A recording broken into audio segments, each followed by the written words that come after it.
नमस्कार दोस्तों, स्वागत है आपका साइट फॉर वर्ल्ड के ऑफिशियल लर्निंग प्लेटफॉर्म पर, जहां स्टूडेंट्स और जॉब सीकर्स के लिए करियर, टेक्नोलॉजी और प्लेसमेंट से जुड़ी इंडस्ट्री ओरिएंटेड और प्रैक्टिकल नॉलेज दी जाती है। अगर आप अपनी स्किल्स को नेक्स्ट लेवल तक ले जाना चाहते हैं तो आप बिल्कुल सही जगह पर आए हो। चलिए शुरू करते हैं आज का इम्पोर्टेंट सेशन। ऑनलाइन स्कैम्स ये इतने कॉमन हो गए हैं, ये तो सबको पता है। पर सबसे शॉकिंग बात क्या है जानते हैं? इनका शिकार वो लोग नहीं जो कम जानते हैं, बल्कि बड़े बड़े हाईली एजुकेटेड प्रोफेशनल्स हो रहे हैं।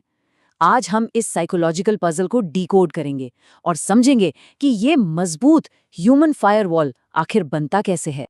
ये कोट देखिए, हिंदुस्तान टाइम्स का है, और ये पूरी प्रॉब्लम की जड़ है।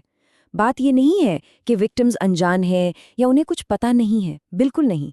बात ये है कि उन्हें साइकोलॉजिकली इतना ओवरवेलम कर दिया जाता है, इतना प्रेशर डाल दिया जाता है कि उनका दिमाग सोचना समझना ही बंद कर देता।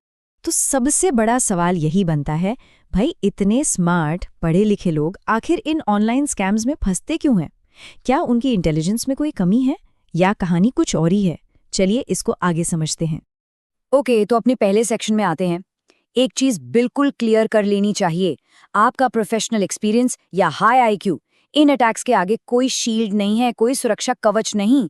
क्योंकि स्कैमर्स आपके आईक्यू को टारगेट नहीं कर रहे हैं, वो टारगेट कर रहे हैं आपके इमोशंस को। तो आखिर विक्टिम बन कौन रहा है? स्क्रीन पे देखिए, doctors, bankers, retired army personnel, engineers, यहां तक कि एक साइंटिस्ट। उन्होंने 1.29 करोड़ रुपए खो दिए। सोचो, ये लोग हमारी सोसाइटी के शार्पेस्ट माइंड्स हैं, सही है ना? तो ये जो एक दिमाग में बात बैठी हुई है ना कि सिर्फ कम पढ़े लिखे लोग ही फंसते हैं, ये लिस्ट उस स्टीरियोटाइप को बिल्कुल तोड़ देती। तो फिर सवाल ये है कि आखिर ये स्कैमर्स करते क्या हैं? उनका जो प्लेबुक है ना, वो किसी हाईटेक चीज पर नहीं, बल्कि आम इंसान की साइकोलॉजी को एक्सप्लॉइट करने पर बेस्ड है। उन्हें पता है कि हम लोग अलग अलग सिचुएशंस में कैसे रिएक्ट करते हैं, और वो बस उसी का फायदा उठाते हैं। और उनके 3 मेन हथियार ये हैं। सबसे पहला, डर और जल्दी, यानी फियर एंड अर्जेंसी। आपका अकाउंट अभी सस्पेंड हो जाएगा। जैसे ही आप ये सुनते हैं, दिमाग में पैनिक होता है और लॉजिक साइड में चला जाता है, सही? दूसरा है अथॉरिटी और ट्रस्ट। सोचो, आपको कोई पुलिस या सीबीआई ऑफिसर बनकर कॉल करे, नेचुरली आप उनकी बात पर आसानी से विश्वास कर लेंगे। और तीसरा, जो सबसे डेंजरस है, आइसोलेशन। वो आपको फोन पे बिजी रखेंगे और बोलेंगे किसी से बात मत करना। क्यों?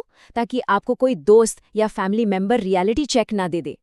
इन्हीं 3 ट्रिगर्स से वो आपकी लॉजिकल थिंकिंग को हाईजैक कर लेते हैं। तो इन्हीं साइकोलॉजिकल ट्रिक्स को यूज करके बेसिकली 3 तरह के अटैक्स किए जाते हैं। पहला है फिशिंग, जो फ्रॉडुलेंट ईमेल्स के थ्रू होता है। दूसरा विशिंग, यानी वॉइस फिशिंग, जो फोन कॉल्स पे होता है। और तीसरा स्मिशिंग, जो एसएमएस टेक्स्ट मैसेजेस से होता है। नाम अलग अलग है, पर सबका गोल एक ही है, या तो आपसे सेंसिटिव इन्फॉर्मेशन निकलवाना या फिर आपसे पैसे ट्रांसफर करवाना। तो इतनी सारी प्रॉब्लम्स हैं, बट इसका सोल्यूशन क्या है? देखिए, सिर्फ अवेयर होना काफी नहीं है, हमें अवेयरनेस से एक्शन की तरफ जाना होगा। और यहीं पर कॉन्सेप्ट आता है ह्यूमन फायरवॉल बिल्ड करने का। मतलब इंसानों को ही डिफेंस की सबसे स्ट्रॉन्ग लाइन बनाना। चलिए देखते हैं ये होता कैसे। इस कॉन्सेप्ट का एक फॉर्मल नाम भी है, ह्यूमन लेयर सिक्योरिटी। इसका मेन आइडिया बड़ा सिंपल सा है। लोगों को या एम्प्लॉयज को एक वीकेस्ट लिंक या कमजोर कड़ी समझने की जगह उन्हें डिफेंस का सबसे इंपॉर्टेंट पार्ट माना जाता है। और इसका मकसद सिर्फ 1-2 ट्रेनिंग सेशन देना नहीं, बल्कि उनके बिहेवियर में, उनकी आदतों में एक लास्टिंग पॉजिटिव चेंज लाना है। और इस पूरे सिस्टम को प्रोफेशनली इम्प्लीमेंट करने के लिए एक प्रॉपर फ्रेमवर्क भी है। इसे cyber security and privacy learning program या शॉर्ट में CPLP कहते हैं। हाँ, ये आमतौर पर कंपनीज के लिए डिजाइन किया गया है, पर इसके जो प्रिंसिपल्स हैं ना, वो यूनिवर्सल हैं। मतलब ये हर किसी के काम आ सकते हैं। और एक बात, एक अच्छा CPLP programme one size fits all नहीं होता। ये डायग्राम देखिए, कितना क्लियर है। यहाँ लोगों को उनके रोल के हिसाब से अलग अलग ग्रुप्स में डिवाइड किया जाता है। जैसे एक ग्रुप है ऑल यूजर्स, जिनको बेसिक सिक्योरिटी ट्रेनिंग मिलती है। फिर आते हैं प्रिविलेज्ड एक्सेस होल्डर्स, जिनके पास सेंसिटिव डेटा का एक्सेस होता है। ऑब्वियसली उनकी ट्रेनिंग ज्यादा डीप और फोकस्ड होगी।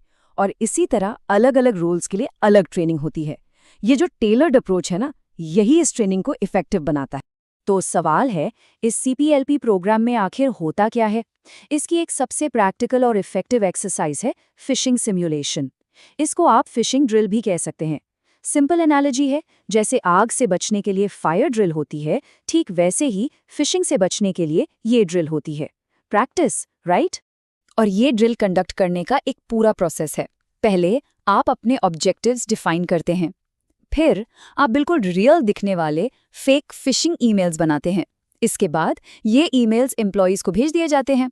फिर आता है एनालिसिस का पार्ट। कितने लोगों ने क्लिक किया, कितनों ने रिपोर्ट किया, और यहाँ सबसे इम्पॉर्टेंट चीज़ ये है कि जिसने गलती से क्लिक कर दिया उसको पनिशमेंट नहीं मिलती, बल्कि उससे तुरंत फीडबैक और सही ट्रेनिंग दी जाती है। और हाँ, ये कोई वन टाइम टेस्ट नहीं है, इसे रेगुलर बेसिस पर रिपीट करना होता है। तो इस सब प्रैक्टिस का रिजल्ट क्या निकलता है? जरा ये नंबर देखिए, 92%। जिन कंपनीज में ये सिमुलेशंस रेगुलर होती हैं, वहां एम्प्लॉयज के द्वारा फिशिंग ईमेल्स को रिपोर्ट करने का रेट 92% तक बढ़ जाता है। ये कोई छोटा मोटा इंप्रूवमेंट नहीं है, ये एक एब्सोल्यूट गेम चेंजर है। लेकिन देखिए, एक ड्रिल या एक ट्रेनिंग से काम नहीं चलने वाला। द अल्टीमेट गोल, जो असली मकसद है, वो है पूरी कंपनी में एक कल्चर ऑफ सिक्योरिटी बनाना। एक ऐसा माहौल जहां हर एक एम्प्लॉय अलर्ट रहे और एम्पावर्ड फील करे। और एक strong security culture in 4 pillars पर खड़ा होता है। पहला, कंटिन्यूअस लर्निंग। सिक्योरिटी कोई एक इवेंट नहीं है, ये एक ऑनगोइंग प्रोसेस है। दूसरा, लीडरशिप सपोर्ट। टॉप मैनेजमेंट को इसे चैंपियन करना होगा। तीसरा, पॉजिटिव रीइंफोर्समेंट। एम्प्लॉयज को ये फील कराना कि वो डिफेंस की फर्स्ट लाइन है, कमजोरी नहीं। और शायद सबसे जरूरी, नो ब्लेम एनवायरनमेंट। एक ऐसा माहौल जहां लोग गलती हो जाने पर उसे छिपाने के बजाय आगे आकर रिपोर्ट कर सकें, बिना किसी डर के। तो आखिर में मैं आपको एक सवाल के साथ छोड़ता हूं। आज के टाइम में जब हम एआई जनरेटेड थ्रेट्स और डीप फेक्स की बात करते हैं, क्या हमारी सबसे बड़ी वल्नरेबिलिटी, हमारी सबसे बड़ी कमजोरी आज भी हम खुद हैं? इस पर सोचना जरूरी है, क्योंकि टेक्नोलॉजी कितनी भी स्मार्ट हो जाए, आखिरी क्लिक तो हमारे चैनल को सब्सक्राइब कीजिए और वीडियो को अपने दोस्तों के साथ शेयर जरूर कीजिए। कमेंट सेक्शन में अपना डाउट या नेक्स्ट टॉपिक लिखना मत भूलिएगा।